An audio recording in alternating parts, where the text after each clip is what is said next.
cumprimentar o Sr. Ministro, o Sr. Secretário de Estado, o Sr. Secretário de Estado, senhoras e senhores deputados. Quem agora ouviu o Sr. Ministro até parece que ficará com a sensação de que este é um orçamento que tem mais verba para a defesa nacional, o que, como sabe, sendo honesto, não é verdade. Analisar os exercícios orçamentais é sempre complicado e, em princípio, viria aqui falar de números e não de prioridades. Mas, de facto, depois de olhar para as grandes opções do plano, não poderia vir aqui só falar de números e antes centrar-me naquilo que são as prioridades e que o Sr. Ministro também aqui falou. A que mais me importa é, de facto, o investimento nas pessoas. Nós vimos, durante a pandemia, que as Forças Armadas estiveram em todo o lado.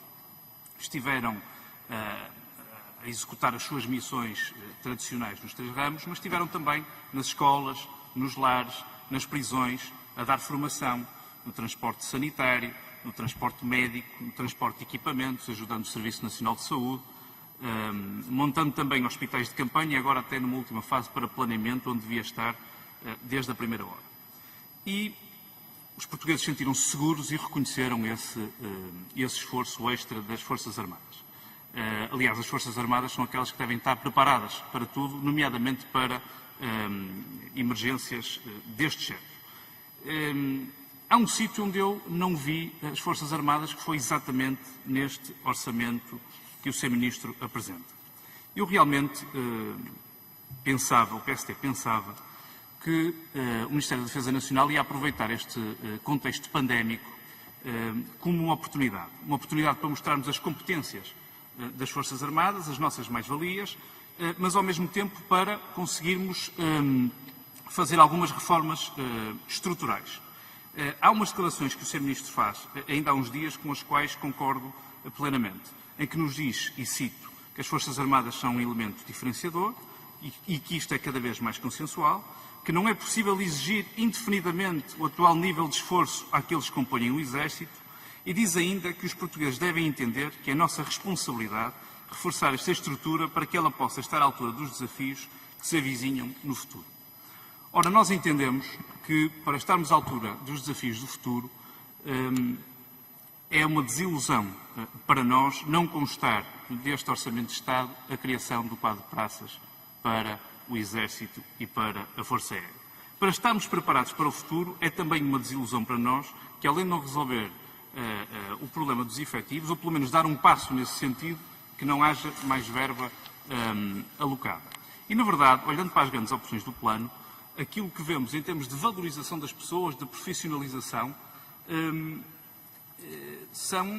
é a continuação dos estudos. Vamos continuar a estudar a criação de um quadro de praças, quando está absolutamente claro que todos os anos perdemos militares. Um número, de 2014 a 2018, perdemos cerca de 15 mil militares dos quadros permanentes ou a contrato.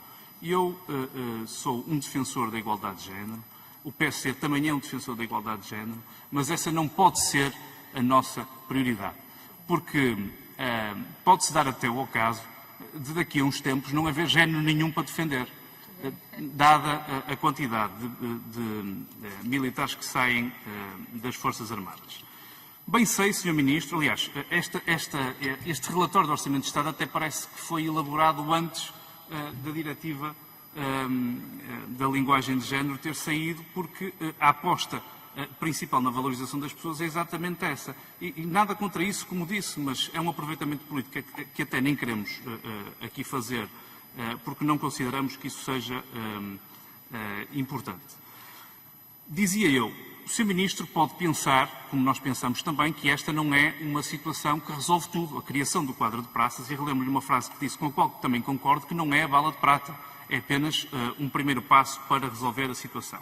Mas olhando para o impacto orçamental, que não tinha neste orçamento, e portanto só podia ser operacionalizado a partir de 2022, e olhando até para a criação de uma carreira em que os custos só teriam de facto um impacto daqui a 6 ou 7 anos, não percebemos esta falta de opção pela criação de um quadro de praças. Realmente é aqui esta é de facto uma situação em que não se perde dinheiro, utilizando as suas palavras em relação ao Hospital Militar de Belém. Os portugueses sentir-se-ão correspondidos em relação a este orçamento da mesma maneira que os militares. Se utilizarmos as armas que temos, já que não têm reivindicação sindical, para lhes criarmos uma carreira e para todos os anos não vermos a fuga de militares para as forças de segurança. A condição militar é uma condição de prontidão, como sabe, e tratar bem os militares seria tratar bem o país.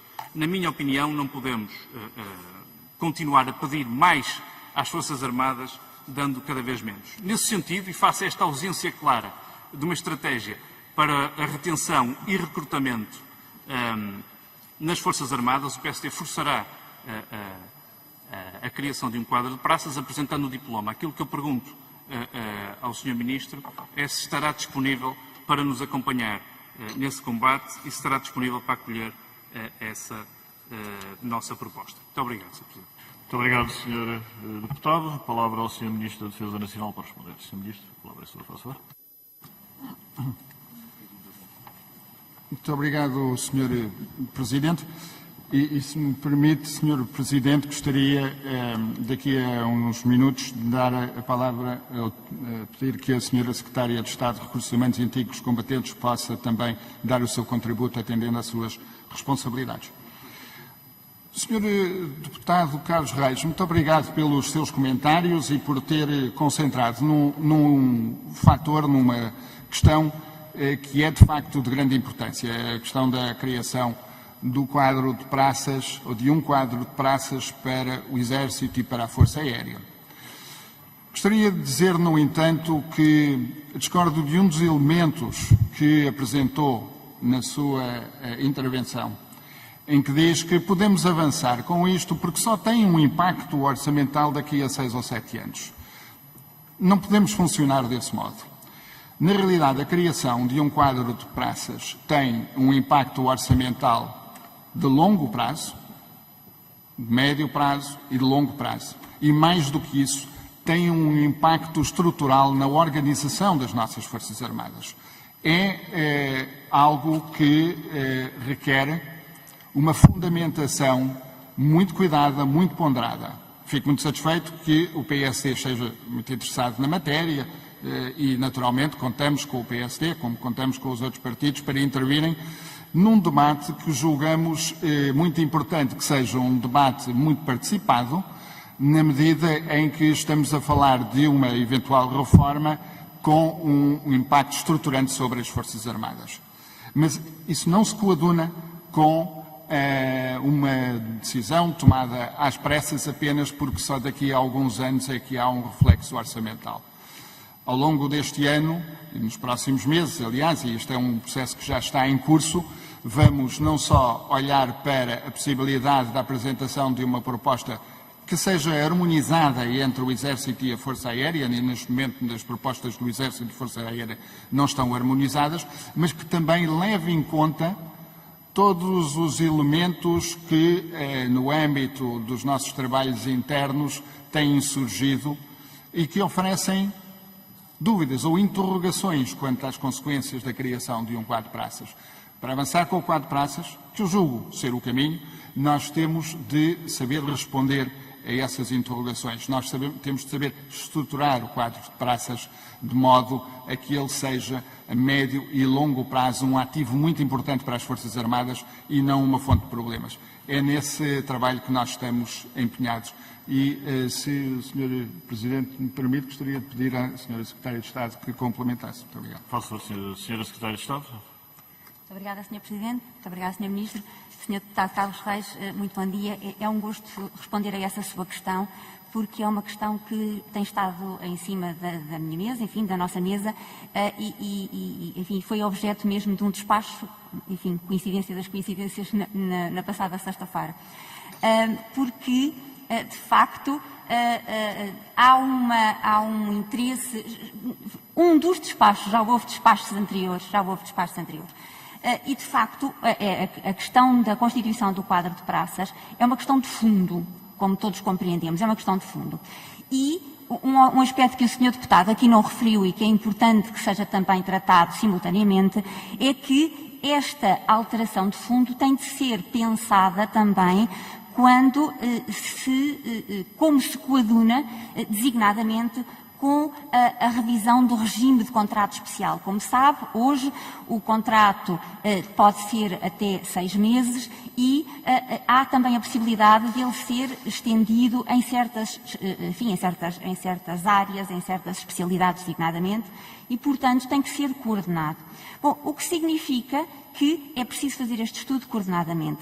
Para além disto, quando os estudos do quadro de praça foram lançados, pediu-se aos 2 ramos que têm essa previsão, essa possibilidade, dada a ausência, que apresentassem 2 estudos, o que de facto fizeram, mas os estudos não são ainda, isto é, as propostas que são apresentadas não são ainda coordenáveis entre si, são propostas muito diferentes e, como se compreende, e como compreenderá, porque uma vez que acaba de dizer que o PSD apresentará um projeto nesse sentido, é preciso que a proposta que seja apresentada conjugue, seja harmoniosa, e certamente o PSD terá também isso em atenção, será harmoniosa entre ambos os ramos.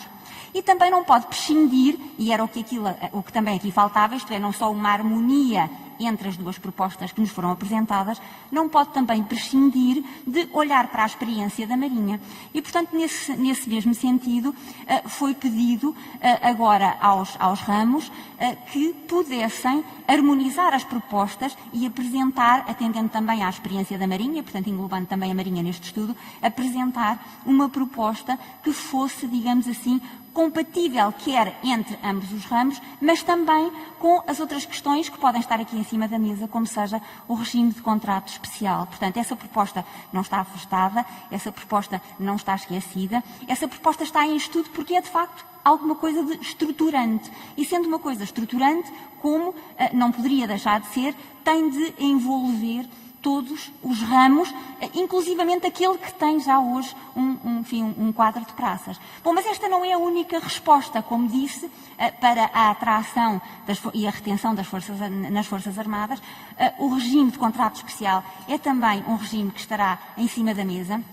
Mas há outras questões, como, por exemplo, que dizem respeito à vida propriamente dita dos militares, como seja, por exemplo, encontrar melhorias nas condições de habitabilidade das unidades militares. Enfim, vou guardar algum tempo também, porque sei que ainda tem outra pergunta, mas haveria ainda muito mais a dizer nesse campo, penso que terei a oportunidade. Muito obrigada.